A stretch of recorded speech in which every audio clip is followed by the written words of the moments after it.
กราบทักทายสบายดีพี่น้องผมบายเมื่อสุขสุคนเมื่อสมองสุบอนทั้งผู้ไก่ทั้งผู้ใหม่และผู้เก่าเนาะมาพบมาพอกันคือเก่าพี่น้องนี่ก็เป็นอีกหนึ่งสายงานทุกคนนี่เนาะกำลังกับใหม่ๆเลยเนาะสำหรับที่งานเฮาก็เบิ่งเสาเบิ่งแหลงอยู่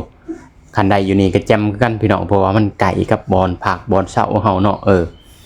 มื้อนี้ก็รถติดพี่น้องโอ้ยบ่อยากสิเว้าเลยพี่น้องเพื่อสิฮอดห้องก็จะจักโมงแล้วเนาะพอเขาออกมาแต่หน้าเวียกหน้างานเฮาก็ประมาณ5 โมงเนาะตอนนี้ก็ไก่สิฮอด6 โมงเลยเด้อพี่น้องเด้อเพราะว่ารถติดมันกระตึกกระจักกระจุกกระจิกนะพี่น้องเอ้ยมันวิ่งบ่ได้ตลอดทางฮะนี่แหละนี่คอยบ่ได้แบบว่าอันเด้อบ่ได้เฮ็ดภาพเร็วเด้อตัวนี้เนาะเป็นภาพปกติเลยเนาะคอยถ่ายตามคอยนั่งอยู่แล้วเขาก็ถ่ายเลยเนาะให้ทุกคนเบิ่งนี่ติดมื้อนี้ยอมรับว่าติดเลยเนาะสำหรับรถลาพาหนะเนาะจักมันเป็นมือยังแหละทุกคนเอ้ย บางมือก็ติดบางมือก็บ่ติดเนาะสำหรับทางเดินกลับหองกับบอนเนาะอันมือได้รถติดนี่เขาก็นั่งเมื่อยพี่น้องเอ้ยนี่แหละคนจังหวะเนาะ